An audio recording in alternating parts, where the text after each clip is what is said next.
Well, something is going to happen. Something really good is going to happen.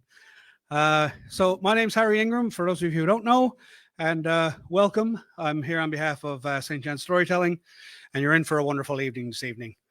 Um, as per our mandate and the things we believe in, I'd like to start with a land acknowledgement. St. John's Storytelling respectfully acknowledges the lands upon which we are working and performing are the unceded traditional territories of the Mi'kmaq, Innu, Inuit, and Southern Inuit of this province, as well as the ancestral homelands of the Beothuk. We respect the stewardship, wisdom, and resilience of the first peoples of this land, those who were here before us, who live with us now, and the generations to come. As we open our hearts and minds to the past, we commit ourselves to working in the spirit of truth and reconciliation to make a better future for us all. Thank you so much. Without our sponsors and partners, we wouldn't be able to do what we're doing today. So I'd like to say a special thank you to those as well. Our partners here are the Crow's Nest, the Rooms, Torbay History House, AMP, the Cupid's Legacy Centre, the BIS, Newfoundland Labrador Folk Art Society, as well as Tim Hortons as well, who supplied a few things for us as well. So a great thank you to those guys. Also to our sponsors. Our sponsors are Canada Council for the Arts, the City of St. John's, Heritage Canada, the Government of Newfoundland Labrador, Arts NL, and this year we acknowledge special fund that we got from the Year of the Arts through Arts NL, and the Berlin Trust Society for a special project we're working on for World War I. And that's really going to be something to see as well. So keep an eye peeled for that. That's going to be wonderful stuff. So I guess we got a great lineup tonight, and you're not here to see me. So I would like to turn it over to our gracious host, Mr. Dave Patton. Come on up, Dave. Thanks. Thank you, Harry. Welcome, everybody. Thanks for coming down. Yeah, it should be a nice evening, and we have some local luminaries in the mouthing it off department. Ellen Power, Dave Moriarty, and Karen Carroll. So we're all going to do one each, and then we'll see where we are time-wise, and we'll probably do another one each. We'll just see how it goes, I suppose. So I'm going to start it off, and the theme tonight is Tales from Rural Newfoundland. Well, got a few of those, I suppose, but I guess I'll start it off with one I wrote some time ago, I guess about 10 years ago. And Colin, the other night, I think you educated us beforehand on some of the words we should pay attention to. So perhaps you might like to know the word dunch, D-U-N-C-H. This means thick or heavy or...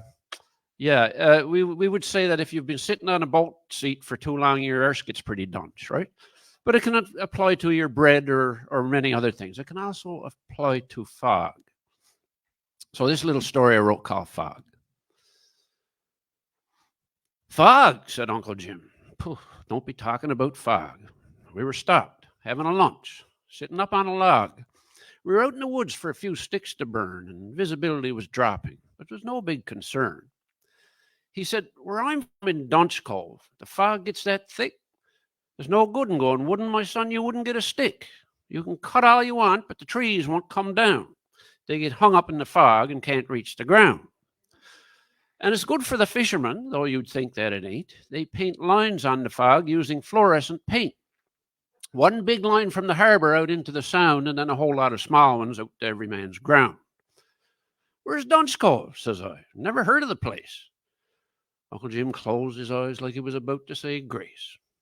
In Placentia Bay, I suppose, around Barrhaven, perhaps. It never cleared up long enough to get marked on the maps. I left there one day around 40 years ago, and it cleared up one evening for an hour or so. A chopper pitched down in that funny blue sky. Buddy happened to spot Dunch Cove, or he would have fled by. Where's this to? Says he. Dunch Cove, says I. Where's Dunch Cove? Says he. Well, you're standing in it, boy. and then he asked if I'd go with him on into town to prove that Dunch Cove had really been found. I suppose so, I said, for it seemed a good lark, and I figured for sure I'd be back home by dark. And that's the last time I saw it, he said, draining his cup, though he'd searched a few years before he gave up. Come on, Uncle Jim, I said, it can't be that thick. Our lunch break was over, and he was lemon out a stick. And that's what you know, he said, not missing a beat. In Dunch Cove, my son, it's thick enough to eat. Some like it toasted, with molasses or jam, or you can salt it in bulk for the crowd in Japan. Mother used to dice it with pork fat and onions or mix it with mustard as a poultice for bunions. And it can be a hazard if you don't watch out. I've seen youngsters trip on it and skin their knees out. And one fellow I know who was a bit of a souse was up shingling the roof on a 5-story house. He lost track of his place being well into the grog and was 5 feet past the eave, nailing shingles to fog. Next thing you know, sir, down he came Rousseau. Remember I said 'twas a 5-story house, so you might think he got killed. He never got a scratch. He hauled out his smokes. He lit up a match. He finished his cigarette before he hit ground. He would have hit hard, but the fog slowed him down. Go on with your lies, I said. 'Twas never that thick. You're always up to some kind of old prank or a trick. And as to our day, it was certainly getting thicker, and visibility was dropping now quicker and quicker. We were down on the Buren, somewhere east of the highway. Would have stopped for the night if I'd had my way. We could get lost in this, I called to Jim up ahead, but he kept right on going. This is nothing, he said. And then he told me a tale, I'll call taller than most, of when d'Iberville the pirate was raiding the coast. He held all the bay from Placentia where he sat, but he couldn't find Dunch Cove, so he didn't hold that. They were all for old England in the cove when they heard that the Frenchman was coming, and then they knew that there'd be trouble that evening. Things didn't look well. The fog was all lifted. It was clear as a bell.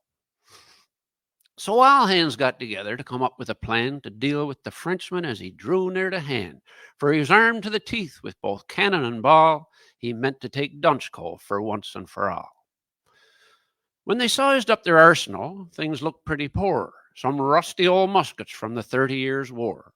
'Twas figured pretty generally they didn't stand a chance, but must learn how to parley and swear oaths to France. Then up spoke one old fellow named Azariah Dean, saying, enough of that foolishness, boys. I got a scheme to see off that Frenchman from out of our cove. Hark what I'm saying now if you wants to get sold.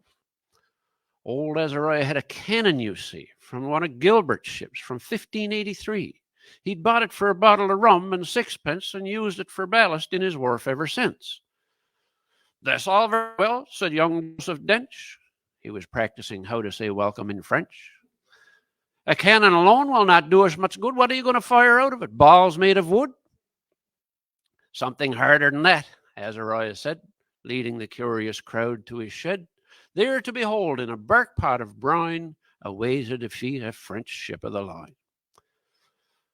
Now hold up there, Jim, I said, stopping his tail. We were deep in the woods with lights starting to fail. I'd say we're lost. We better stop here and build a bow whiffin', and you better stay near. I can just barely see you there 10 feet away. The fog is as thick as I've seen in my day. So we built our rough shelter and made on a fire. It had been a long day. We were starting to tire. Ate a bottle of moose and a bit of hard bread, rolled up a smoke, and got ready for bed. Well, our shelter was snug. The night was not cold. So Jim picked up his story right after he told me we weren't really lost, though it seemed it for sure. He said, this place is familiar. I've been here before. So all hands was gathered, as he'd already said, around Azariah's bark pot at the back of his shed. And what do you suppose that they saw lying there? A 12-pounder cannonball, right rounded and fair. Azariah had figured that the Frenchman would come, and he'd known right away what had to be done. So on a real thick day, he carved that ball out of fog and put it in pickle for a proper long sog.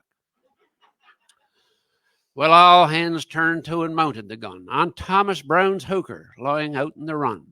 Then they hoisted all canvas, sailed out in the bight, just as d'Iberville's big frigate hove into sight. Well, the hooker was shabby and a bit of a wreck, so the Frenchman sailed near and bawled down from his deck, "Away, Dunch Cove, in the name of Le Roi!" The answer came point blank from the old cannon's maw. A hole opened up on the French water line, and she started to settle, with all hands a-flying over the sides into shallops and punts, and d'Iberville savage at this worst of affronts. It wasn't a long spell till the frigate went down, and the hooker became biggest ship on the Sound. In Dunch Cove that night they had quite the spree, with music and dancing, the grog running free. And do you know that that ball that went through that French ship carried on across the water with a hop and a skip, sank another French vessel that got in its way off Mirasheen Island halfway across the bay? I don't know what's worse, I said after a spell. Your navigation skills are lies that you tell. Cross my heart, he said, not a word of a lie. Then we both fell sound to the world by and by. Next morning, the fog was as thick as before, but Jim said, don't worry, I know the score. We wandered a couple more days in that place. You could just see your hands stretched out from your face. And then suddenly one morning we walked into a town, and when I caught sight of Jim, he was kissing the ground. And then we were spotted. Here's Jimmy back, went the call, and the tears of joy flowed. Oh, it was some snot and ball. Now let me see, that was 3 years ago, and Dunch Cove's not such a bad place, you know. I married Jim's daughter last year in the fall. I wonder what she looks like at all. Thank you.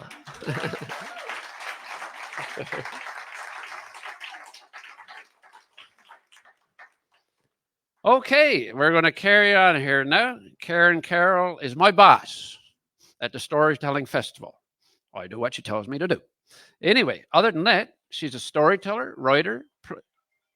Oh, yeah, no problem. Storyteller, writer, playwright. I thought it was mine. Playwright and recitationist living in Logie Bay, born and raised at the north shore of Conception Bay in Carbonear, Newfoundland and Labrador. Karen writes stories of Newfoundland based on stories of her family, her personal experiences, and those shared by friends. She also shares other stories of Newfoundland and Labrador. Karen released her first e-album, Molasses and Homemade Bread, in 2021. She's a frequent performer with St. John's Storytelling at storytelling circles, festivals, and other events. She's a familiar face to many in the local storytelling community. Karen has been a member of St. John's Storytelling Board since 2017. She's privileged to be the current president of the St. John's Storytelling Group, which means she does a lot of the work, for which I am grateful. Karen, come up, please. John Clark said I got to fix this up for you. Okay. Well, yes. Now come down a bit now. Just right in front of my face. Okay, thank you. I can see people better. Thanks, Dave. You're as handy as a bag of nails, my son. You are. All right. Thank you, David. So I'm going to take you from one fictitious place, Dunch Cove. Yeah, I suppose. Not Dunch Cove, to Pigeon Inlet.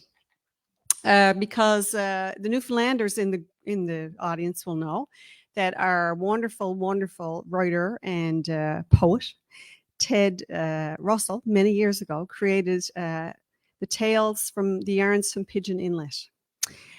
So I always think of my father when I do this recitation, because many years ago, probably in the 50s, he would go to the Labrador with the Labrador fishery, and he would, he was a cook for the men on the Labrador fishery. It was a big fishery, and they would be gone for the whole summer.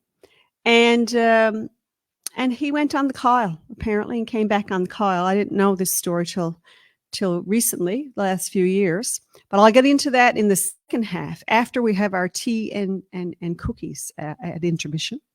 I'll get into that part of the story. So the Kyle was a part of the Alphabet Fleet, a fleet of ships built by the Reed Railway family, the Reed family here in Newfoundland, and they were a Scottish family. So they built a fleet of ships, and they named them, according to the letters of the alphabet, after places in Scotland, because they were a Scottish family. And so this is one of Ted Russell's many very famous and excellent pieces, and it's called The Smoke Room on the Kyle. And lots of you would have heard it before, so I hope I do it justice. Tall are the tales that fishermen tell when summer's work is done, of fish they've caught, of birds they've shot, of crazy risks they've run. But never did a fisherman tell a tale so tall be a half a mile as Grandpa Walcott told that night in the smoke room on the Kyle. With backy smoke from 20 pipes, the atmosphere was blue. There was many a have another, boys, and don't mind if I do, when somebody suggested that each in turn should spin a yarn about some circumstance he'd personally been in. The tales were told of gun barrels bent to shoot around a cliff, of men thawed out and brought to life that had been frozen stiff, of bark pots carried off by flies, of pathways chopped through fog, of Woodman Bill who barefoot kicked the knots from a 12-inch log. The loud applause grew louder when Uncle Mickey Shea told of the big potato he growed in Gander Bay. Too big to roll through the cellar door, it lay at rest nearby, until one rainy night in autumn, the pig drowned in its eye. But meanwhile in the corner, his grey head slightly bowed, sat Grandpa Walcott, 83, the oldest of the crowd. Upon his weather-beaten face there beamed a quiet grin, till someone shouted, "Grandpa, it's your turn to chip in." "Boys, leave me out," said Grandpa. "Well, thanks, don't mind if I do." "Well, all right, boys, if you insist, I'll tell you one that's true. It's a story about jigging squids I'm going to relate, and it happened in Pigeon Inlet in 1888. Me, I was just a bedlamer fishing with me dad, and prospects for the summer were looking awful bad. The Capelin scull was over, and it hadn't been too bright, and here was August come and gone, and ne'er a squid in sight. Day after day we searched for bait till dark from early dawn. We dug up clams and cockin' hens till even these were gone, but still no squids. So in despair we give it up for good, and took our gear ashore and went to cutting firewood. One day while we were in the woods with all the other men and wondering if we'd ever see another squid again, Father broke his axe that day, so we were the first ones out. And as we neared the land wash, we heard the women shout, "Come hurry, boys, the squids are in." We jumped aboard our boat and started out the harbour, the only crew afloat. But soon our keel began to scrunch, like scraping over skids. "Father," says I, "we run aground." "Me son," says he, "that's squids." Says he to Jigger, heaving out, and quick as a flash I did. As soon as it struck the water, 'twas grappled by a squid. I hauled it in, and what do you think, just as it crossed the rail? Darned if there wasn't another squid clung to the first one's tail, and another clung to that one, and so on in a string. I tried to shake him loose, but Father said, "You foolish thing, you got something he was never seen before in Newfoundland, so drop the jigger, grab the string, and haul hand over hand." Well, I hauled that string of squids until the boat could hold no more, then hitched it in the risings and started for the shore. The crews were running from the woods. They'd heard the women bawl, but Father said, "Don't hurry, boys, we've squids enough for all." He passed the string to Jonas Brown till he pulled in enough. Then Jonas passed the string along to his neighbor, Natty Cuff. From stage to stage that string was passed throughout the whole night long, till dawning found it on Eastern Point with Uncle Billy Strong. Now Uncle Billy, quite thoughtfully, before he went to bed, took two half hitches of that string round the pump of his stage head.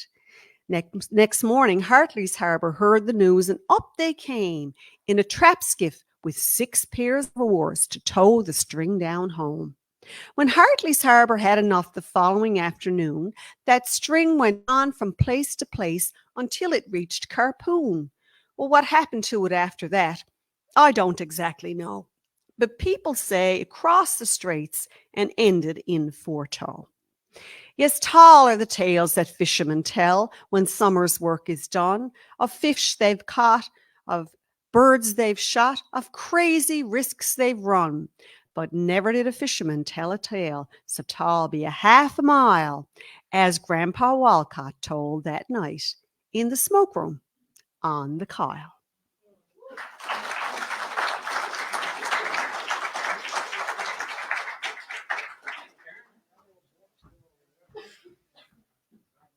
That was great. Never get tired of that one. Next, we have Ellen Power. Ellen was raised in St. John's. Her performances are noted in the musical heritage of her family, well-known singers and storytellers from Placentia Bay, and they are very well known. She has performed for over 20 years at festivals across Newfoundland and Labrador, including the St. John's Storytelling Festival and the Newfoundland and Labrador Folk Festival, sharing stories and singing songs passed down through generations of Newfoundlanders before her. Ellen uses her voice to keep the old traditions alive. Ellen Power, come up.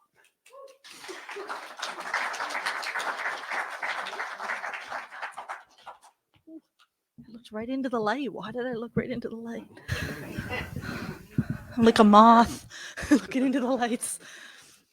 Well, it's really exciting to be asked to perform at an event like this.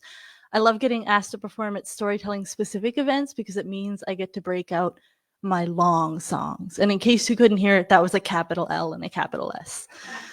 And I always remember when I was younger, I used to sing at festivals out around the province, and I was always the youngest person in the set. And there used to be a set at the Burin Peninsula Folk Festival called the Out of Placentia Bay set. And it was a lineup of all like the old fellas, and then me, I was maybe 10. And they all had a really long song. In fact, one of the guys actually had a song that had another song within the song. And so I remember the first time I learned one that was over, 15 verses, that I was so excited that I finally got to, play with the big boys and sing a long song.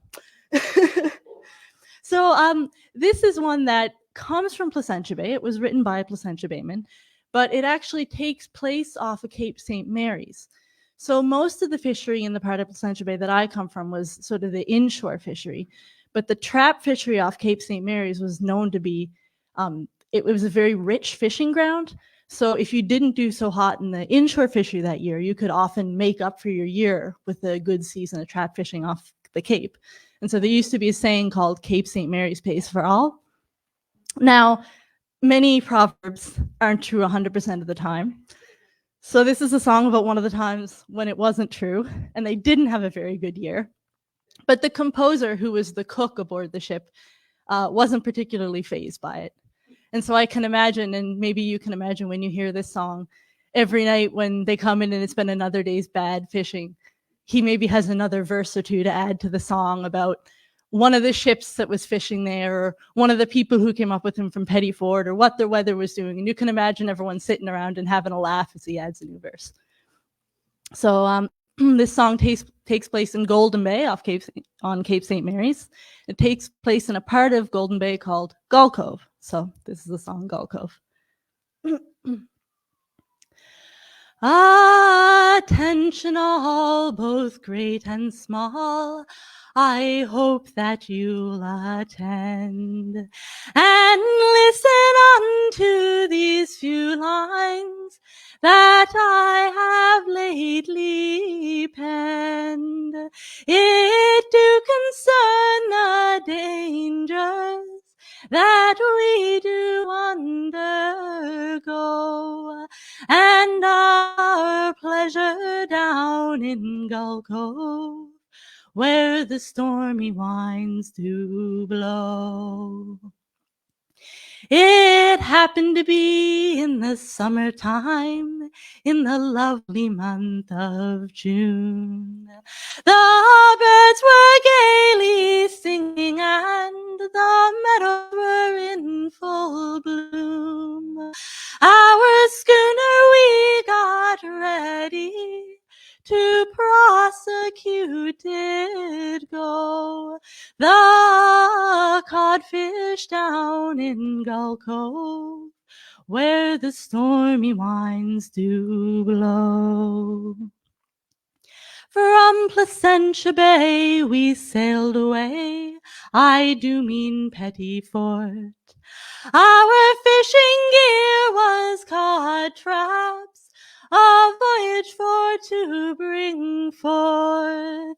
But if the codfish fade away, as they oft times done before, we will make the skunk in Gull Cove, where the stormy winds do blow. Well, the first few days that we were there, the weather it proved fine. But the next few days that rolled around, sure they're another kind. Our hawsers we got ready and we had to let them go. And we sailed away from Gull Cove, where the stormy winds do blow. We wander up to St. Mary's, it was a place of rest, especially up in Riverhead, that's the place we all love best. But when the gale is over, back to our gear we'll go, to the rugged shores of Gull Cove, where the stormy winds do blow.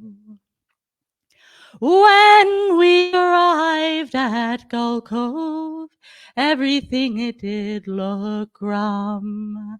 Our traps lay in good order, also our skiff and all, but no sign of fish meshed in our twine. And well, we all do know that we'll make the skunk in Gull Cove, where the stormy winds do blow. The schooner, the Madonna Hayden, with Tommy in command. He always had a saving voyage since he came to Gull Cove Strand. But last spring when he was leaving home, he had no mind to go to the rugged shores of Gull Cove, where the stormy winds do blow. Oh, the James and Mary Hayden is riding up ahead. And the other day when Captain Jim unto his men he said, there's no better sign today, me boys, than there was a month ago. Here's a curse of hell on Gull Cove, where the stormy winds do blow. Bill Emberley from Spencer's Cove, in the schooner the Village Bride.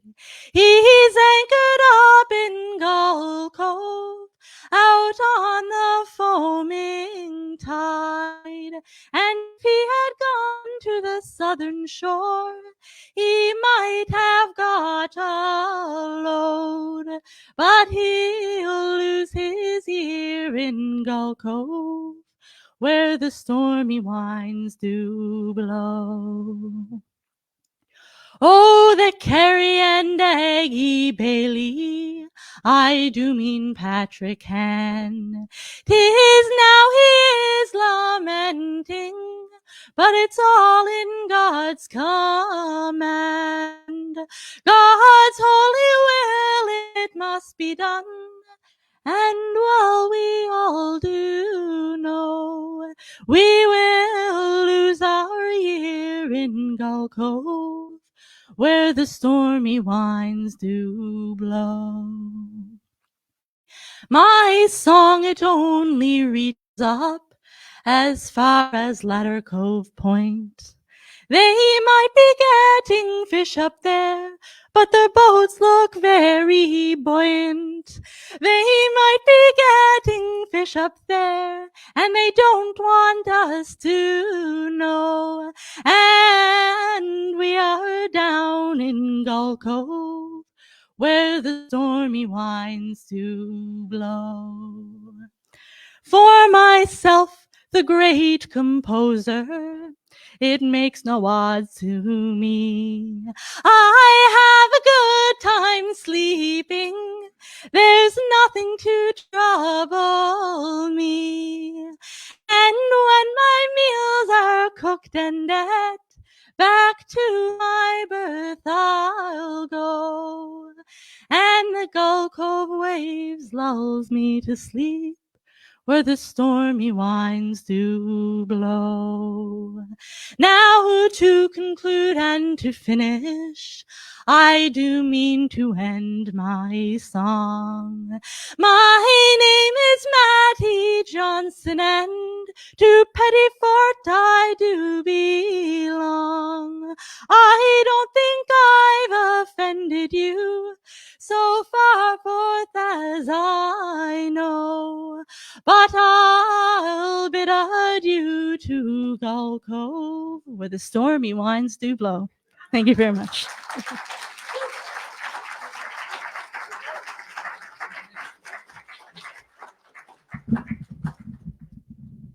what we should be doing, is it? Very good. Thanks, Ellen. Very nice. There you go. That's an example of Placentia Bay talent. And everybody in Placentia Bay, in all of recorded history, can always do something, play or, write a story or paint, or they can all do something. But I did hear the story about the one exception to the rule, who was a gentleman somewhere out in Placentia Bay who couldn't do any of those things, but he was determined to have a talent. He was determined to be able to do his bit at a party, you see. So apparently he memorized his certificate of transfer of ownership for his fishing vessel. And it's all full of heretofore notwithstandings and so on and so forth, legalese, and it's 3 or 4 paragraphs, and he memorized the whole thing. And he would go to parties, and when it was his turn, he'd stand up and recite it from memory. So, it's okay. I think you got to have something. And next we have Dave Moriarty, who's the only out-of-towner here, I think. He's all the way from, is it Carbonear? Or Harbour Grace, excuse me, Dave. He's one of 14 children, born and raised in Harbour Grace in Conception Bay North. He served 38 plus years in the Canadian Forces, including 2 operational tours in Afghanistan and the Gulf War, and numerous operational tours worldwide. Father of 4 and grandfather of 4. Dave performed at the Rocky Harbour Storytelling Festival in September of 2023 and at St. John's Storytellers Night in November of 2023. He has hosted the monthly Freshwater Coffee House musical night for 5 years and plays acoustic guitar with the local freshwater band, Sweet Trinity. Would you welcome Dave Moriarty?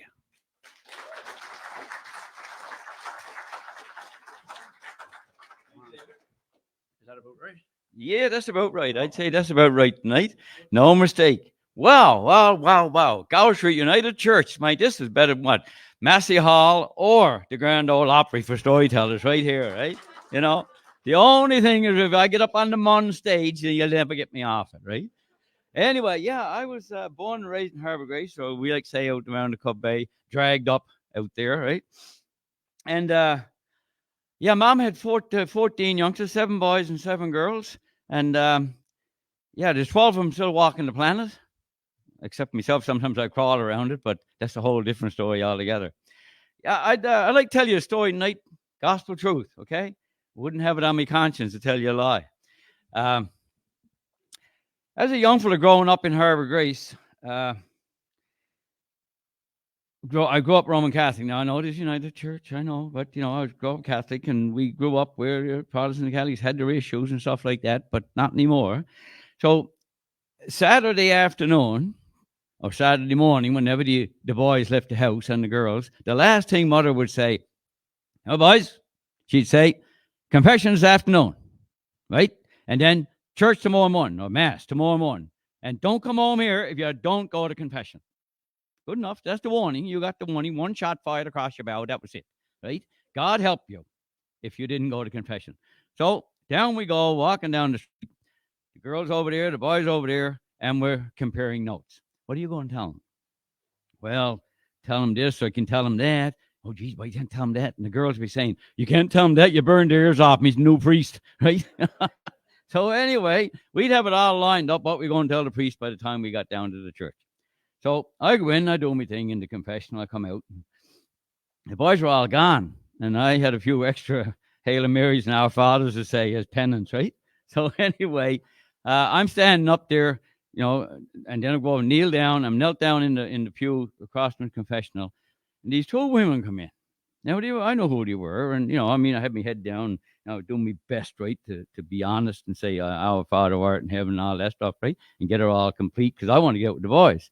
And I heard, that young fella over there, he's taking an awful long time saying his penance. He must be a good one or a bad one, right? And I had my ears cocked off to one side listening to her. She said, yeah, that's young Moriarty. That's young Dave Moriarty over there. And his mother is Aggie Moriarty. Yeah. And she's related to Nellie Hearn. And Nellie got 4 boys up there, and he got 2 priests in the family. And there's Aggie up there with 7 boys and not a priest among them. It was like, I gawked over at her like that, and I said to myself right then and there, I said, well, there's going to be one now, right? So I made the vow to myself that I'm going to become a priest, no matter what happens. So I ended up, first to be a priest, I got to be an altar boy. Now, I was about, what, 12, 13-year-old, just coming on ripe for being an altar boy, right? Anyway, I whined and I did everything, and I went to Mother and I said, Mother, I want to be an altar boy. She said, hello, yes, you're going to be some altar boy, right? So I went to school and I talked to them. They said, well, you got to do this, you got to do that. Anyway, I did it all. I was as good as gold for about 3 or 4 months, right? There's nobody better than me, right? Finally, I got tagged. Would you like to be an altar boy? Yes, I'm on my way. Going to be a priest. Guaranteed, right? Absolutely, 100% going to be a priest, right? So I turned around and I became altar boy. So we didn't have mass every night. We had Saturday mass and Sunday, right? So we're down in church one actually, that's a lie for me right there and then. We did have mass every night, but the big one was Saturday and Sunday. That's when the altar boys got to serve the good ones, right? You know, and I was doing my best. Anyway, I got selected. There was 5 of us up on the altar. We got everything squared away, got all of the tablets and everything lined up and all of the tables and everything. Everything was perfect for the priest. And then someone said, well, let's go down now and bring up the wine. And of course, the minute they said wine, oh, okay, this should be good. So anyway, off we go in our little, you know, boys' outfits, and goes down to behind the cathedral in Harbour Grace, the RC Cathedral. There's a big trap door, okay, that goes down into the basement. On the right-hand side was the wine rack, all dusty and everything on that side. And there was 2 bottles over there with no dust on them. One, I think the priest was using for his own, right? And the other one was for church. Now, the old thing about not missing a slice off a cut loaf, well, I hauled out the bottle, and the 5 of us were there, and I took a little sip. She's not bad at all. Handed over one of the boys. They took a little slug out of her. So anyway, 5 times around, I said, oh, geez, that wasn't bad, you know? So we have another little sip, right? So now we're only 12, 13-year-old. You have to understand this, right? So I had another little slug. Then all of a sudden, the door opens on the side of the church, the back of the church. And the light comes in. And here was the caretaker, Mr. Hogan, John Hogan. He walked in. Well, we scattered. I mean, like, you get caught down in the basement. This is like, I'm never going to become a priest if I get caught down in the basement drinking wine. Like, you're gone right away. You're tossed out. So we scrabbled. Everybody scrabbled to hide. And down in the basement of the church in Harbour Grace is where they put the statues and that had parts missing, right? You know, like, you know, poor old Joseph down, one leg all buckled up, right? You know, and he's there. He'd lean up against the wall, and the Virgin Mary was there, and she had the Christ child in her arms, and that arm was gone, and ear was gone off the Christ child, so he's hove off to one side like that. I darted in behind her, okay? So John came in, and I heard the clink down, I looked down. Oh, geez, he had a bottle of rum in behind the statue of the Virgin Mary. So he wanted to have his little nip before Mass too, right? So I saw the hand come in, and I'd say the devil took me, but you'll find out later on in the story it wasn't the devil at all, right? But anyway, so I reached down like that, and I grabbed him by the wrist, and I said, John, I said, this is the Virgin Mary speaking. I said, go, leave this place and don't drink again, right? He took off up the steps behind the altar, and he went out the front. People are coming in to go to Mass, right? And here's the poor son of a gun on his knees in front of the altar in the Roman Catholic Church in Harvard Grace saying, the Blessed Virgin Mary stopped me down in the cathedral and told me not to drink no more. And he never touched another drop. Place was in chaos. The priest came in through the side into the vestry there. We came up the steps walking like that, right? My son as best as they come, right? Nobody knew what happened. So he dead and gone now. So Monsignor O'Brien, he was Father O'Brien then, he said, David, he said, do you know what happened down in the basement? No, Father, no, I never saw nothing, don't know nothing, right? Trying to get the wine off my lips, right? Anyway, the poor man got through it. We got Mass on the way. I looked over, and one of the boys having a little bit tipsy like that, and I said, hold her tight, boys, hold her tight. Anyway, we got through it.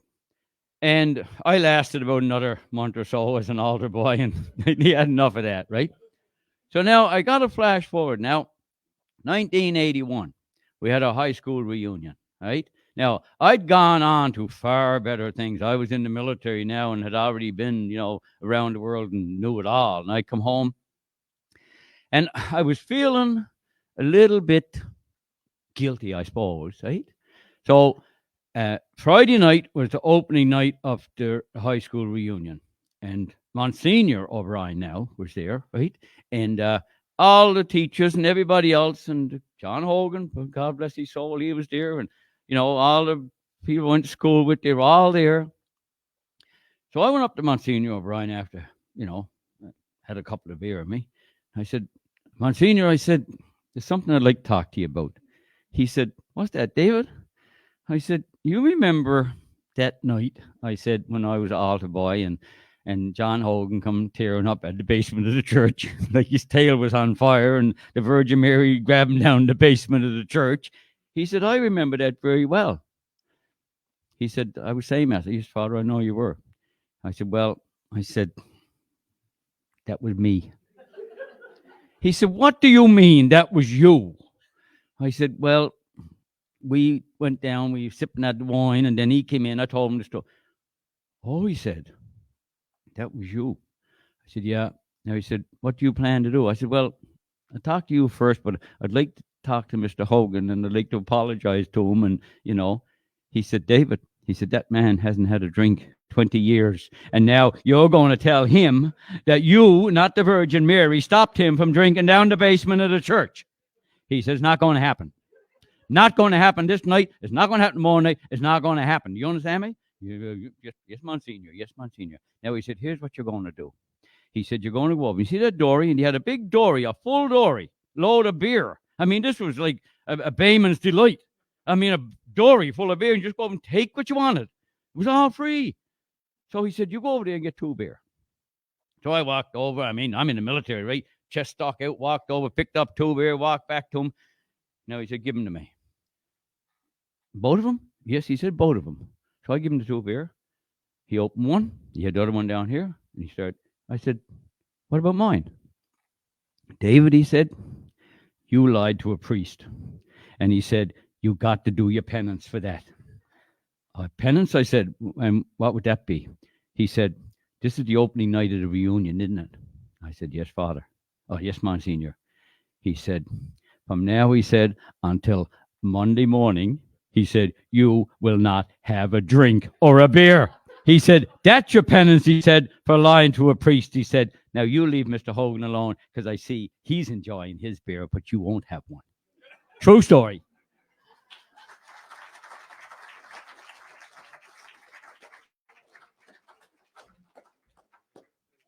Geez, great, great. Well, I guess take a little break now, will we? Yeah. We got tea and bickies there now, see? And T-shirts for sale and tea for drinking. And yeah, have a little break, maybe about 10 minutes, 15 minutes, something like that. And then we'll get back at it. All right, thanks.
Hi, everybody. I guess we'll get cranked up again here now. Let me see. I can adjust it for everyone else. All right, that's good. I'm going to start off another one I wrote. Geez, I've been at this since 2007 now.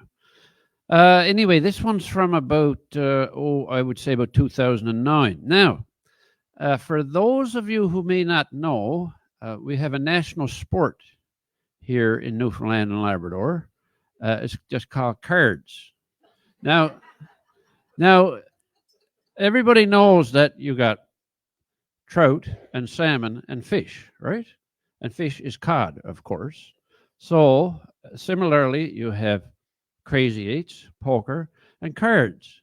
And cards is 120s, as everyone knows, with the exception of maybe our visitors. So it's good to know these things. And there are a number of different ways to play cards as opposed to cards. And it can be the cause of some friction in certain places. Now, you could have, say, 3 in the kit, which is, I'm of that denomination. But in some places, they have 4 in the kit, which is sort of like, I don't know, it's Protestants and Catholics, I suppose, maybe.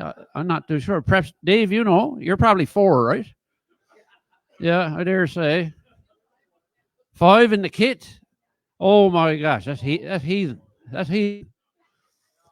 I never heard tell. I mean, geez, you only get 5. Anyway, you see what can happen. It'll degenerate into quite a discussion very quickly. So I was unfortunate enough to be taught cards by my father-in-law and my nephew. And it was like you were tied up like that and thrown in the deep end of a swimming pool, right? And sink or swim, most likely just sink. So it was pretty brutal. And but I had a great time learning it. But I got a little too confident too early. And myself and Kim, my wife, we were out in a little outport English Harbor at one time, and there was a card game advertised at the church hall in a certain outport that shall remain unnamed to protect me from the guilty. I sometimes call it Blasty Cove West, but that's not the real name. So I said, well, let's go to the card game, like the naive person I was. And Kimmy says, no, Dave, no. I mean, she's a very experienced card player. No, you definitely don't want to do that. They've been at it for 100 years, and they will murder you pretty well. Oh, no, it'll be fun, says I. Anyway, I managed to talk her into it against her better judgment, and over we went. And I haven't been the same since. I've been in therapy ever since, you might say. So yeah, it was a pretty hard night. So I'm going to tell you about that. But the other thing you need to know that at the same time it was moose season, you see, and of course us Newfoundland and Labrador guys are very tough, hardy moose hunters when we need to be. So the general practice is to drive along the highway in a pickup truck, looking off to that side and then looking off to that side. Because you want to get ones down in the ditch, right? So you haven't got to walk too far to lug them out. So there was moose hunting going on. So this is just called a card game. And the therapist says I should do it like once a month. Now, I'd like to relate to you the story of Dave, a kind of a weekend bayman who used to be brave. He'd tackle a bouncer. He'd wrestle a bear. He sailed a punt through a storm with a latte held near. He climbed Everest a few times by various routes without any oxygen and once without boots. But then came the card game in Blasty Cove West, and now Dave ain't so brave. Dave is not at his best. Well, it was a few years ago on a fine fallish day, David bought an old house out around the bay. He was looking for escape from the office and mall and a place to slow down and get away from it all. He'd stopped in for groceries at Otto's Convenience, and after learning that Otto did not sell incense, Dave spied a notice stuck onto the wall. Card game on Saturday at the RC Church Hall. Well, that sounds like fun, Dave said to Otto, but Otto was busy with a ticket for the lotto. And so the fates were decided on the future ensuing events that would lead to Dave's final undoing. Now, in an effort to be neighborly and meet the locals and all, Dave took Carl's taxi that night to the hall. Carl himself was the driver, and he had 3 other guests, and they were all wearing coveralls and blaze orange vests. Dave said, "I hope you don't mind a fairly slow run," and he gave Dave some bullets, a vest, and a gun. "Now keep your eyes peeled," said a lady named Seuss. "It's the last day for hunting, and Carl got an our moose." As we crept along the highway, all eyes were skinned. "Now I'm a hunter," thought Dave, and he grinned. "There's one," he said, and he felt his blood pump. "Go on, boys," said Seuss. "Sure, that's only a stump." Arriving at the hall, Dave's nickname was Stump. There could have been Woodhorse or Pony or Lump. He swaggered from the van for all hands to see, reluctantly handing back Carl's .303. Well, it was a nice, friendly group that sat round Dave's table, to which he was assigned by a woman named Mabel, 2 sisters named Nee, Madonna, and Blanche, and a man named Cy Cox, originally from Branch. Cy had 1 eye, a patch on the other, and he joked that he'd lost one playing cards with his mother. Dave laughed at the joke, told a joke of his own. He felt like one of the crowd, just like he was home. "Start the game," Mabel ordered, in a tone quite severe. "Brr," said Dave. "Is it getting colder in here?" And then he noticed the other 3 staring at him, like wolves at a lamb, all hungry and grim. "Oh my," thought Dave, as the cards were dealt out. "This crowd's serious about cards, yes, no doubt." He drew Blanche as a partner, and her frown said it all. "Don't fool up, you stunders, Tony, that's all." Blanche dealt the cards first and put 3 in the kit. "It's supposed to be 4, said Dave, "isn't it?" "Huh," said Madonna, with a bone-chilling frown. "I suppose that's the way that you plays it in town." Well, Dave laughed weakly, and he squirmed in his seat. He had sweat on his brow. He was red as a beet. He played his cards badly as Blanche's eyes drilled. "Now then," she said, "you got the hearse and cart killed." Now, as the next hand was dealt, Dave's cards were not bad. Ace of hearts, jack, 2 of spades, what he had. Trusting to his partner and trying not to get freaked, Dave made up his mind. "I'll go 20, he squeaked. "Think I'll pass," said Cy, with a hint of a smile. "Pass," said Blanche. She was way more hostile. Madonna then took what seemed like a fit. "30 for 60, she screeched. "On the kit." Well, just at that moment, Dave felt his nerve crack. He put out his ace when he should have played his jack. Blanche glared across the table with death in her eyes, and then they were down 60, and Cy said, "No, boys." Well, Dave's head was spinning, and he let out a groan as he felt himself enter his own twilight zone, for he'd seen something else that seemed a bit strange. The other 3 players were starting to change. They were all getting bigger as he looked on in dread. Cy's eye had moved to the middle of his head. Blanche was a cackling old witch, for gosh sakes, and Madonna's hairdo wasn't nothing only snakes. "Your deal, Tony," Cy roared across the table. Dave tried his best, but he just wasn't able. Blanche smiled wickedly with half her teeth missing. Madonna just stared, her hair slithering and hissing. Well, that's when Dave lost it and ran screaming from the hall.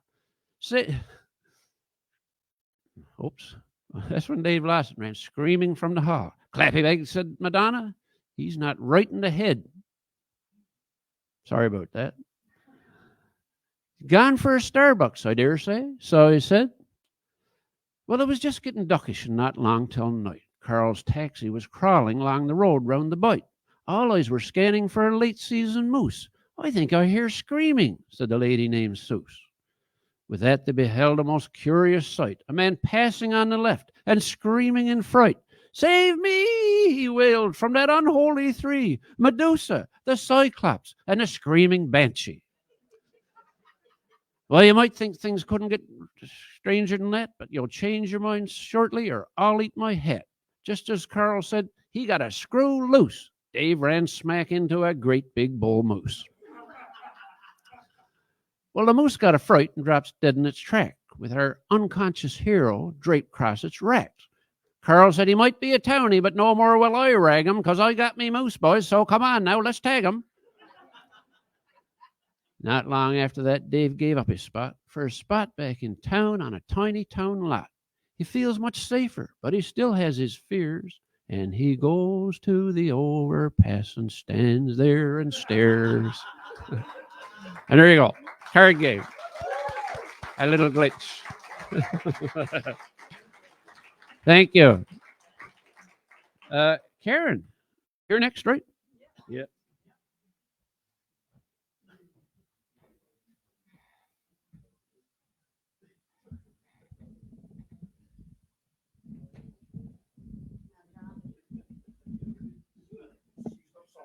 Well, I don't have much strength in my hands anyway. All those years. That's all right, Dave. I understand. You're still in therapy over the cards, and I do understand this because I'm from the Bay, and we grew up playing cards, and but never did I meet such a fearful card player as my mother-in-law, who's from Bell Island, and she'd decapitate you, if you cross-played or if you did something wrong. In her eyes, she had very strict rules about how things should go. And I'm telling you, they were vicious to card players. I agree with you. And actually, we got into, Jim is here tonight, I got into a game of cards out on Colnet Line one time with a certain family who will also remain nameless. And I can tell you, after that night, I said to my husband, never again will we play cards with those people. There's something wrong with them. It was bad. And I can play cards, and I've played it all my life. We grew up around the kitchen table playing cards. But I'm going to tell you, is a blood sport for some people. And they would sooner die with a hand of cards in their hand than let you win the game. I'm telling you, is something wrong with those people. But anyway, we'll just let that go now, Dave, so we can move on. And so I'll continue on with my Kyle theme because that was my plan tonight. So I mentioned that my father went to the Labrador on the Kyle in the Labrador fishery in the 50s. So I wasn't born till the 60s. So it was kind of two halves in our family. We can't boast the 14 that the Moriartys had, but we did have 8 of our own. And I'm in the second half of the family. So my sister, who's 16 years older, has, different memories than I do because she grew up, she's the oldest. So this one day we're going around the bay and we're just coming, on the highway where you overlook Harbour Grace, going down towards the head of Harbour Grace Harbour. And of course, the Kyle is rusting in peace, I always say there. She grounded on a shoal up there in 1970 something. Can't remember the year. When? Was it? Okay. All right. Well, okay. Well, thank you for that, Dave. But anyway, I remember it because, and I should have known that because my older brother, Phil, had a new to him, but not new, lime green Dodge Dart that he had just bought. He was very excited and had racing stripe on the side. And this was big talk out around Carbonear and Harbour Grace at that time, and probably all around Newfoundland for all I know, that the Kyle had run aground at the top of Harbour Grace Harbour, and what were they going to do? And Captain Guy Earle owned her at that time. He was the youngest man ever to get a captain's ticket in Newfoundland, by the way. Captain Guy Earle, who was from Carbonear, by the way, Dave. I'm just saying. But there's no rivalry here. Anyhow, so we went up. But and as we're driving by, and my sisters and I do a run around the bay every now and then. Sometimes we stay, sometimes we don't. Sometimes we just go for a twack, around the bay and see what's out there and buy a few things. And I always say, there's the Kyle rusting in peace. And my sister Bride pipes up and says, I was on the Kyle. Bride, when were you on the Kyle? Oh, well, Dad used to go to her to the Labrador fishery. What are you talking about? I've never heard this story in all my years. So then she started telling me the story and how this one year she came home. Dad came home on the Kyle. He had been gone all summer, and they were so excited for him to come home. But he came off the ship, and then he had to go back and board. But he took her on the Kyle, and she could remember that.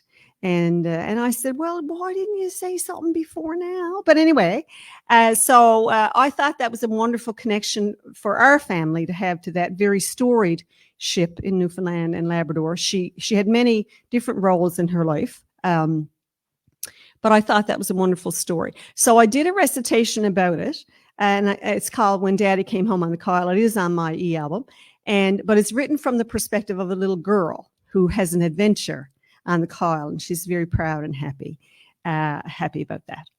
And so this is When Daddy Came Home on the Kyle. The day it had finally arrived. My 8-year-old heart, how it soared.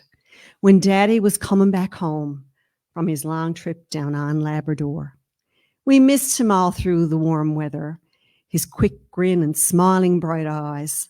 And Mommy worked hard all that summer to keep all us youngsters in line. Before dawn came early that morning, I ran down the stairs in the house. The sun wasn't up in the sky yet, but I kept as quiet as a mouse. When Mommy came down and saw me there in the kitchen just alongside the stove, she laughed and rubbed me on the head then, saying, you youngsters near got me drove. We went down to the wharf later on when we knew the old Kyle was hove to and waited for Daddy to walk off her. Oh, he'd be excited to see us, we knew. He laughed and hugged Mommy and us then and laid down his kit bag on the wharf. He said, I got to go back aboard her to bring off the rest of my stuff. I was thrilled when he took me by the hand then, for I was the oldest, you see. He winked at Mommy and told her we'd be back in a minute or 3. We climbed up the gangplank aboard her, and I was near out of my skin. The excitement pure overtook me. I looked round and lifted my chin. Her deck was as clean as a whistle. Her smokestacks reached up to the sky. Her lifeboats were lashed on and high up. She was magic to my 8-year-old eyes. I held on to Daddy's strong hand then as we went below down towards the hold. He took me through the wheelhouse and smoke room where stories had often been told. I ran through the parlors and galley. The railings were made of shiny brass. Amazed at the tables and chairs there, I looked out through the porthole glass. In my mind, I dreamed I was a pirate. On adventures, I'd sail down the shore, just like Peter Easton and Black Bart did back in those days of yore. The smell of salt fish and coal dust and the sights to my 8-year-old eyes were magical and awe-inspiring, but Daddy was grown up and wise. He took the baked apples he brought back and a few of the saltfish he owned, and then off the ship we retreated to our home up off the back road. We had a special supper that evening, and Mommy baked fresh bread that day. So excited to have Daddy home then. He laughed and hugged us while we played. But I felt so grown up and important, taller than my brothers by a mile, for Daddy had taken me with him to have an adventure on the Kyle.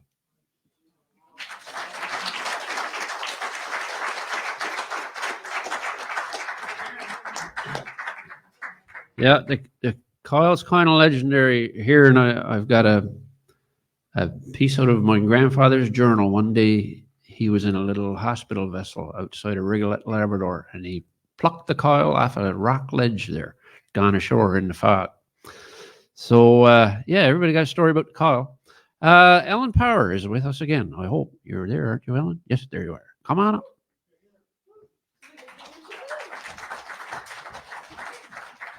Come on up. Yeah.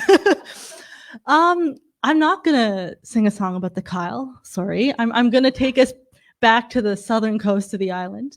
I'm actually gonna take us back to St. Mary's Bay. We're gonna go a little further than the Cape. We're actually gonna go right into the bay, right up into Riverhead. So this is one this is not one that was in my family. I actually learned this one from the McEdward Leach collection. And it's kind of funny because, you got to be careful because it's fine when you're representing your own bay, but when you start to represent other people's bays, you might represent it wrong. So when I learned this song, I learned it from a scratchy recording from the 50s, and I said the names as I heard them on the recording. So the very first time I sang this, 3 separate people came up to me after the song to correct me, which was exciting but kind of embarrassing. Someone came up to me. There's a fellow named in the song, his name was Billy Hanlon, and he apparently has a voice so good that the gulls come out to listen to it. But I had heard a different surname. I hadn't heard Hanlon. I'd heard Allen or something like that, and I hadn't got off the stage before someone came up and said, "I just want to know that his name is Hanlon. I just want you to know." So I always say this now, every time, because if you have the voice that makes the gulls come out to listen to you, then you deserve to have your name right. But so this is a song that we actually know exactly when it took place, which is a rare thing, and it took place on the 6th of May in 1935. Because that was the day of George V's Silver Jubilee. So there were celebrations all over the island. And in Riverhead, they celebrated by launching a boat. So the boat belonged to a fellow named Steve Fagan, and it was his boat called the Anna V. Fagan, named for his daughters, Anna and Vera. And it was built by a man named Joseph Peavy, who was from Placentia Bay. Just going to put that out there. And so the song is also to celebrating the launching in the boat and wishing long life to all involved. Now, I will tell you that I don't know if the wishes worked because poor old King George was dead within a year. And actually, the owner of the boat, Steve Fagan, died a couple years later as well. But the Anna V. Fagan had a really long life. She was a trap schooner. Well, she was a Western boat, so like a smaller schooner, fishing off the Cape for many years. And then she was sold on to the Browns in Placentia Bay, where she was there for another couple decades. So by the time it was the 60s, she was sold on to a man from Carbonear who went and sailed as a pleasure craft. And then by the 70s, she was actually fishing again, but this time off Salt Spring Island. So the new crowd who'd bought her had sailed her through the Panama Canal and brought her over to BC. So she finally was sunk at the dock during a storm in 1982. But that's not bad for a boat, almost 50 years. So this is a song about that boat and all the people who built her, so you might recognize some of the names in it. We think the song was written by Dr. McGraw, who was a magistrate in Placentia. His wife christened the boat, and he is apparently a very distant relative of mine in the, the Newfoundland family tree that's like a wreath sort of situation. So without further ado, here's the Riverhead launching. To the Riverhead launching on Jubilee Day came the men of St. Mary's and all round the bay. They came from the Gaskers, Coots Pond and Maw Bay to help Uncle Steve get his craft underway. There was custom house officers, magistrates too. They all turned out in style that new boat to view. There was Ramrod, Ned Fagan, and Black Billy Joe. They all joined in the chorus, oh Lord, let her go. We had Billy Hanlon for a shantyman too, and all the bay knows just what Billy can do. When he sings in the coves in the fall of the year, all the gulls from Gull Island comes out for to hear. He sang Johnny Poker as we pulled her along, and all the boys present were pulling so strong. When Mrs. McGraw broke the rum on her bow, we all hove together when Billy said now. After some hard hauling, we got underway. She slipped down the way and right out in the bay. She went out so neat, sure to think 'twas a charm to see her glide out into Riverhead Arm.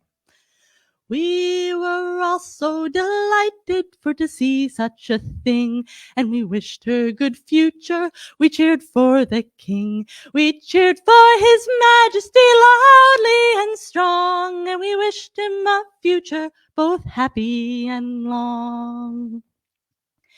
And as for Steve Fagan, to know him you'd wish at 72 still the devil for fish. A right fishing skipper aloft and alow to train his 3 boys, Gus, Leo, and Joe.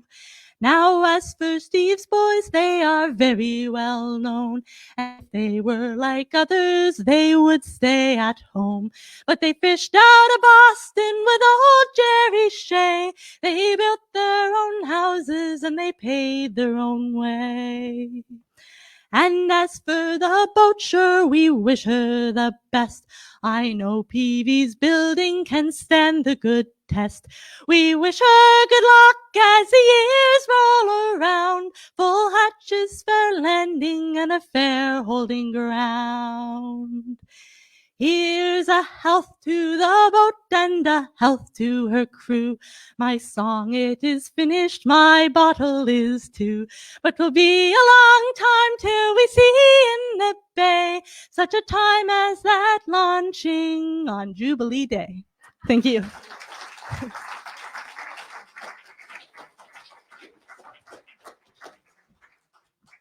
Thank you, Ellen. No, I was going to do that. You didn't trust me, did you? All right. Dave's about the same as me, I think. That was wonderful stuff. I love that when you do the last, you speak the last line. That's something we do around here. I don't know if they do it elsewhere. I suppose they do. But that's the right way to finish a song. Dave, are you going to come up again? Good, sir. Come on. You weren't driving to Kyle that day, were you? No, I suppose. Okay.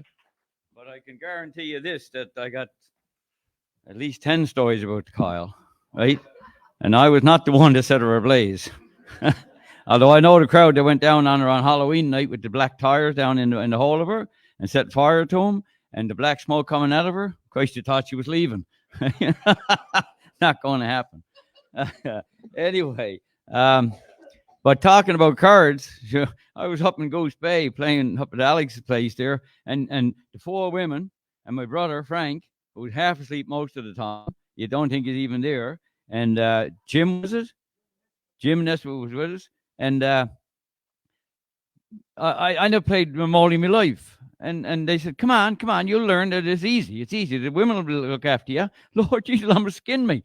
Right? And going on with the cards, and everybody going flicking like that. And I'm like that. And I said to Alex, Alex, my son, you're going to need a bigger bottle of rum if you keep me here tonight. Right? But anyway, we got through it, didn't we? Yeah, so Ramoli and 45 is a call for your partner. Yeah, look out. But anyway, that's all very good.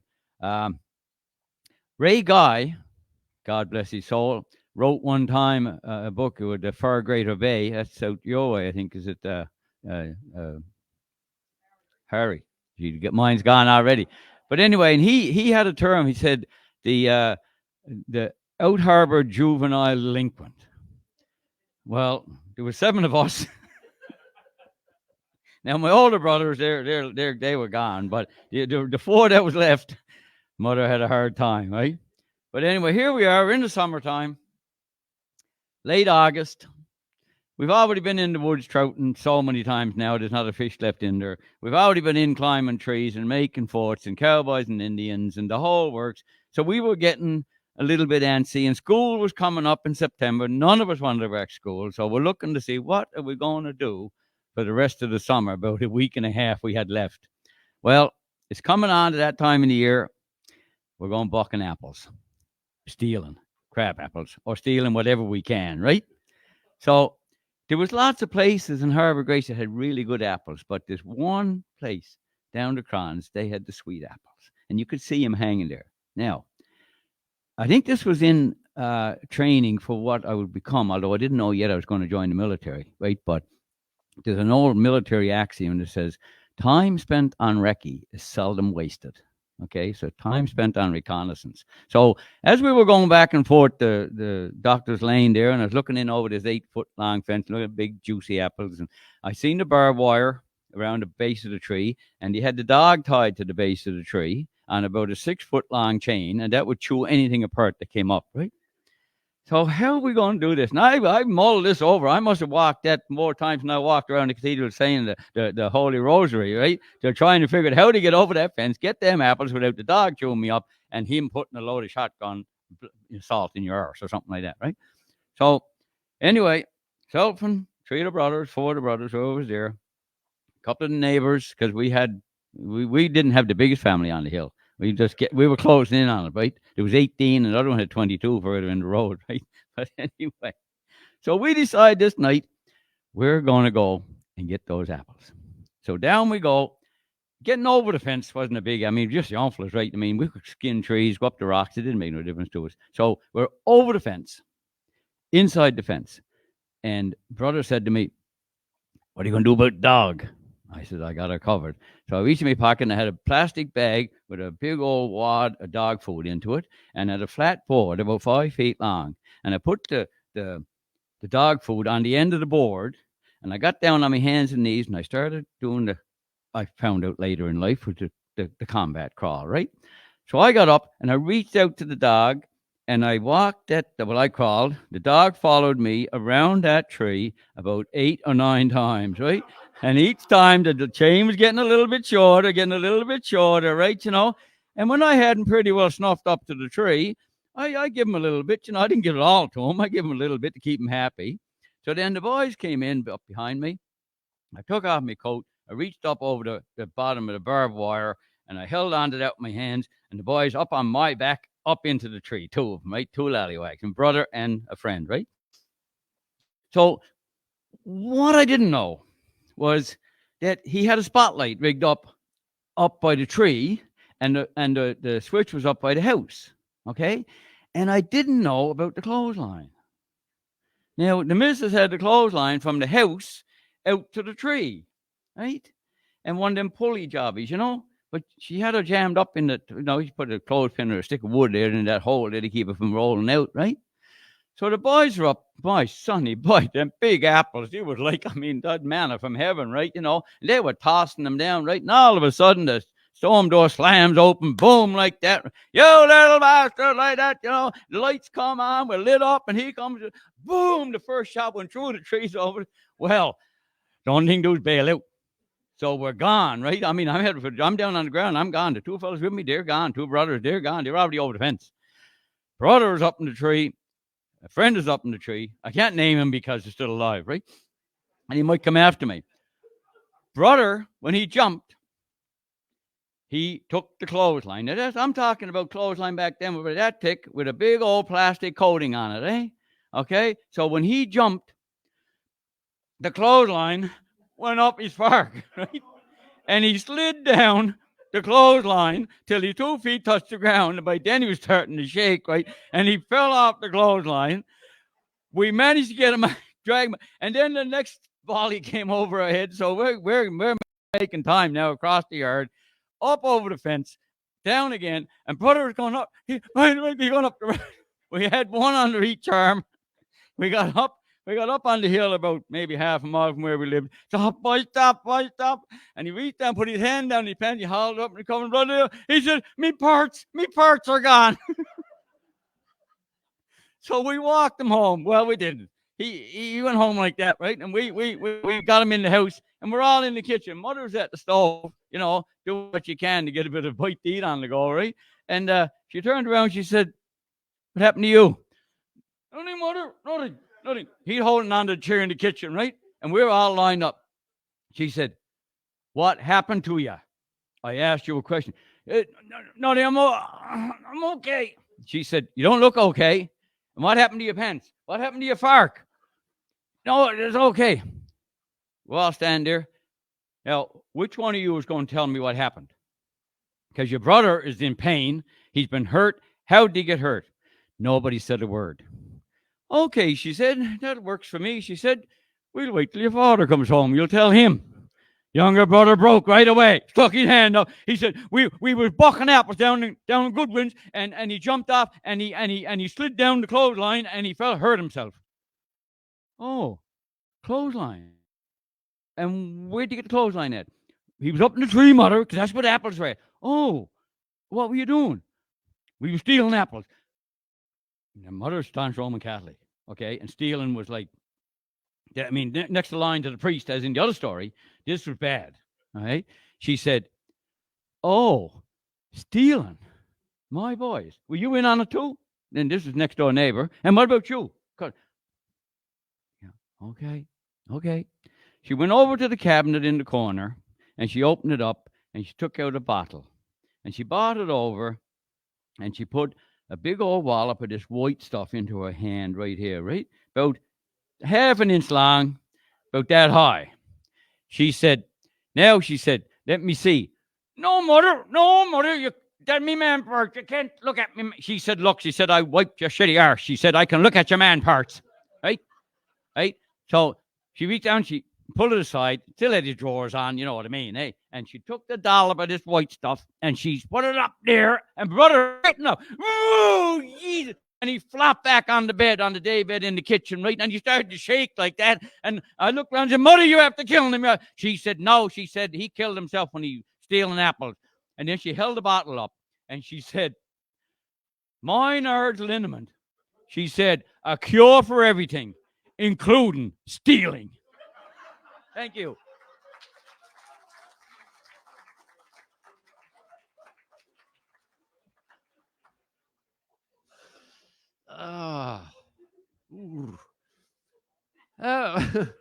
Great story, sir. Yeah. I think I'll stick with the card game. Yeah. Well, thanks a lot, Dave. That I guess that's about it, eh, Karen? Should we?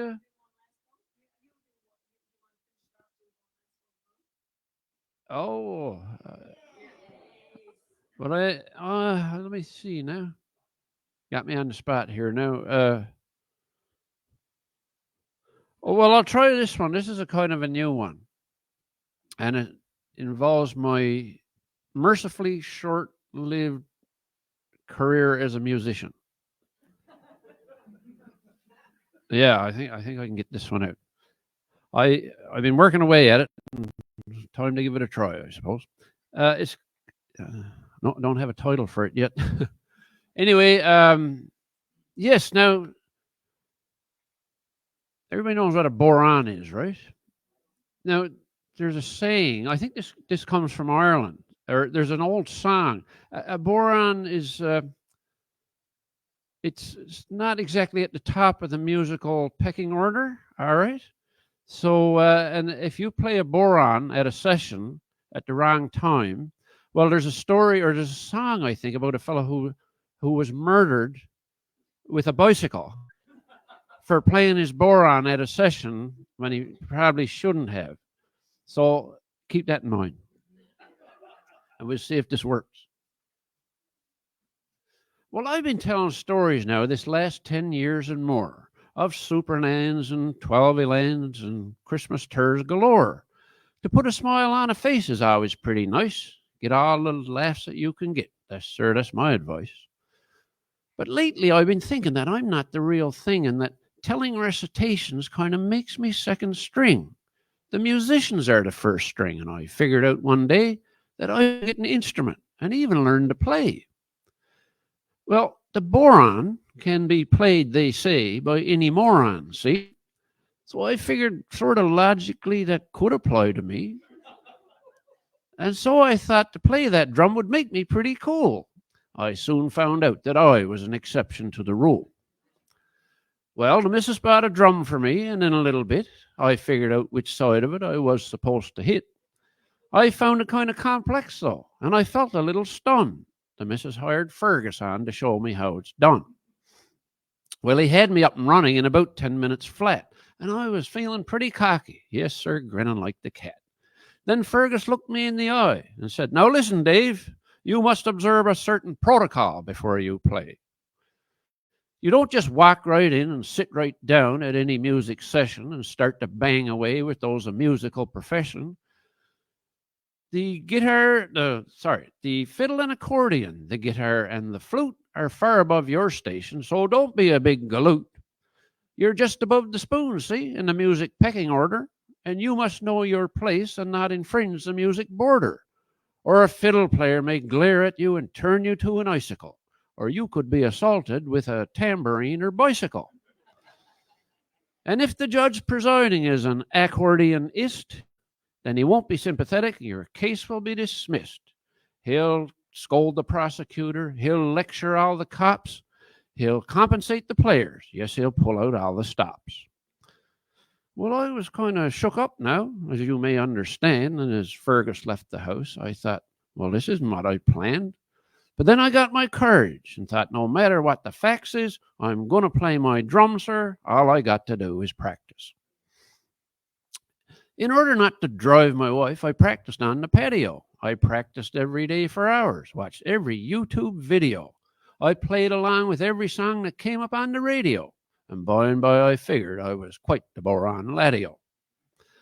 Eventually, I figured I was through with boron lessons, and I was surely good enough for any St. John's session. My hard work and my practicing would now come to fruition, because I was now the real thing, sir. I was a musician. I strapped my boron to my back, figured that looked cool, walked down to the embassy, sat down on a stool, bought a pint of Guinness, thought that was the coolest label, and wandered nonchalantly to the session player's table. Billy was presiding with Rob, Michelle, and Mike, and I was quite relieved to see that neither had a bike. In walked Aaron Collis with his accordion. "How are you, Dave?" says he. "I didn't know you played the drum." "Well, you know now what that crowd is like. They're all the finest kind." "Dave, old man," said Bill, "sure you can cut in any time." I put my boron on my knee, got ready for the rocker, and started into knocking with that little chummy knocker. Well, I was doing good at first with my rat-a-tat-tat-ta, till they went from music arithmetic to music algebra. Rob exchanged a worried look with Michelle on the flute. Uh-oh, thought I. What did Fergus say about a big galoot? I was sweating hard by now, barely holding things together. The others played relaxedly and talked about the weather. And then they changed the beat again, and I felt a sense of doom. My chummy knocker left my hand and sailed across the room. Paul Dean was seated at the bar. He saw my look of fear. He smiled as my chummy knocker splashed down in his beer. The room got deathly quiet. As I sat there, I was froze, and all hands looked away, out of sympathy, I suppose. Billy looked across at me with Rob, Michelle, and Mike, but neither one jumped up to go and try and find a bite. Then Rob spoke up and saved me. Then Rob spoke up and saved me from complete humiliation. "Dave, old man," says he, "I'd love to hear a recitation."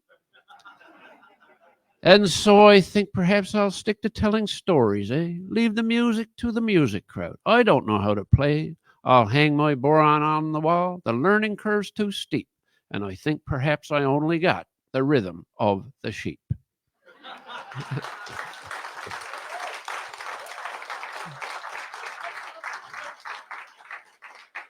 And that's about the size of it. Okay, so that's about it. Karen, do we want to talk about tomorrow? Do you want to talk about tomorrow? That'd be better.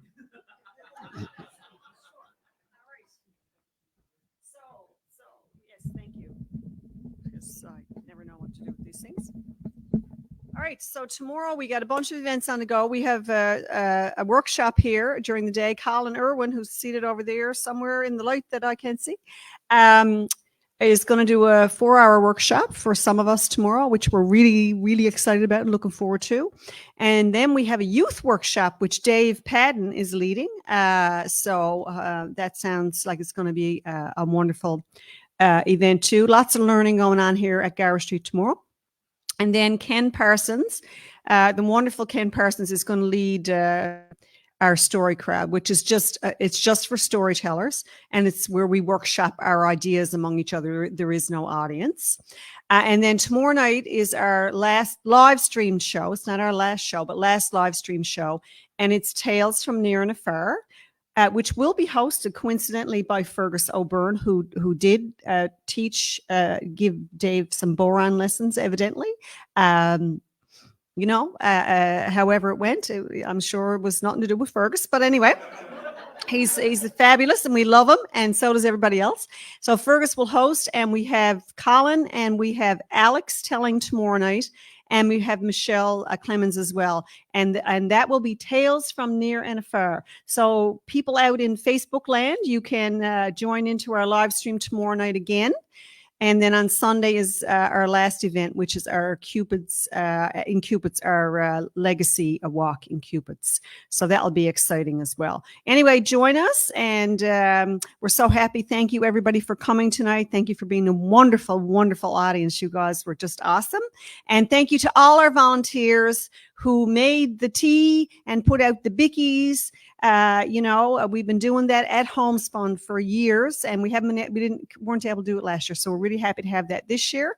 And to our other wonderful volunteers, especially, Arlene, who's been with us for years and always does our door, and all of the other people who've been here helping out. And John Clark, who's been doing our sound forever and a day, and he said he can't get out of it now because we got him roped in. And I said, John, it's like the Hotel California. You can check out anytime you like, but you can never leave.